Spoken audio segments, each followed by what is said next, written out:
Hello friends, welcome to Tamil வீட்டு சமையல். இன்றைக்கி ரொம்பவே சுவையான சிம்பிளான மாசிக்கறி எப்படி செய்யலான்றது தான் பார்க்க போகிறோம்.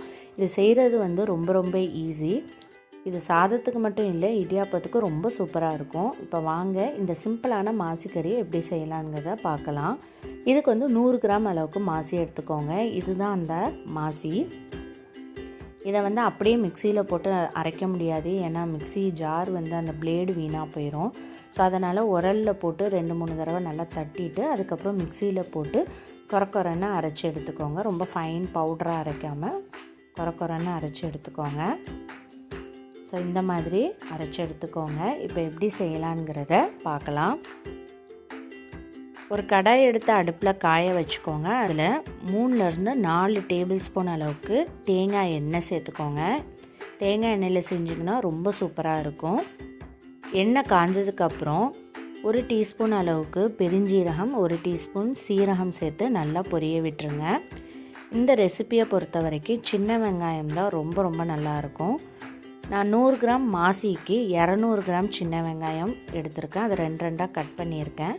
அதை இது கூட நம்ம சேர்த்துக்கலாம். சேர்த்து நல்லா வதக்கி விட்டுறலாம். இந்த ரெசிபிக்கு எண்ணெய் ரொம்ப அதிகமாக யூஸ் பண்ணுவாங்க. நான் இன்றைக்கி கொஞ்சம் கம்மியாக தான் யூஸ் பண்ணுறேன். எண்ணெய் அதிகமாக யூஸ் பண்ணால் தான் அதில் இருக்கிற டேஸ்ட் நல்லா கிடைக்கும் அப்படிங்கிறதுக்காக. இப்போ வெங்காயம் ஓரளவுக்கு வதங்கினதுக்கப்புறம் காரத்துக்கு 2 பச்சை மிளகாய், அப்புறம் கொஞ்சமாக கருவேப்பிலை ஆட் பண்ணிக்கோங்க. இப்போது வெங்காயம் நல்லா லைட்டாக ப்ரௌன் ஆகிற வரைக்கும் வதக்கி விட்டுறலாம்.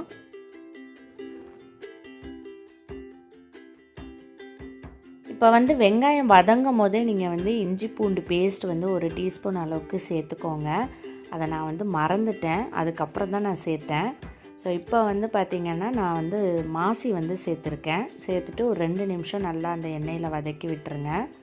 ஸோ இந்த டைமில் தான் நான் 1 டீஸ்பூன் அளவுக்கு இஞ்சி பூண்டு பேஸ்ட்டு சேர்க்குறேன். இது நீங்கள் வெங்காயம் வதங்கும் போதே சேர்த்துருங்க. இப்போ இதில் இருக்கிற பச்சை வாடை போகிற வரைக்கும் நல்லா நம்ம வதக்கி விட்டுறலாம்.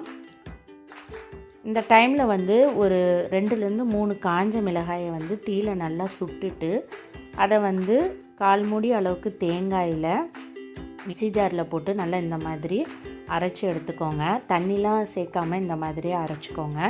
இப்போ இதை மாசிக்கறியில் சேர்த்துடலாம்.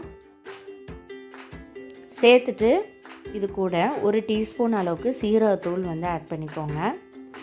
இப்போ இதை நல்லா நம்ம மிக்ஸ் பண்ணி விட்டுறலாம். உங்களுக்கு எவ்வளோ காரம் வேணுமோ அதுக்கு தகுந்த மாதிரி நீங்கள் காஞ்ச மிளகாய் எடுத்துக்கலாம். இப்போ இதை நல்லா வதக்கி விட்டுருங்க. இந்த ரெசிபி செய்கிறதுக்கு பார்த்திங்கன்னா ஒரு 5-10 நிமிஷம் தான் ஆகும். ரொம்ப சீக்கிரமாகவே இது ரெடி ஆயிரும். இப்போ டேஸ்ட்டுக்கு ஏற்ற மாதிரி கொஞ்சமாக உப்பு சேர்த்துக்கோங்க. பார்த்த அளவை ஆட் பண்ணிக்கோங்க. ஏன்னா மாசியில் ஏற்கனவே உப்பு இருக்கும். ஸோ அதனால் டேஸ்ட் பார்த்துட்டு நீங்கள் உப்பை சேர்த்துக்கோங்க. இப்போ இது எல்லாத்தையும் நல்லா நம்ம வதக்கி விட்டுறலாம். ஸோ அவ்வளோதான், ரொம்ப டேஸ்டியான மாசிக்கறி ரெடி ஆயிடுச்சு.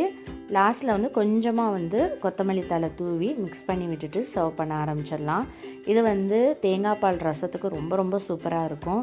அதே மாதிரி இடியாப்பத்துக்கும் நீங்கள் இது தொட்டு சாப்பிட்லாம். ரொம்ப சூப்பராக இருக்கும்.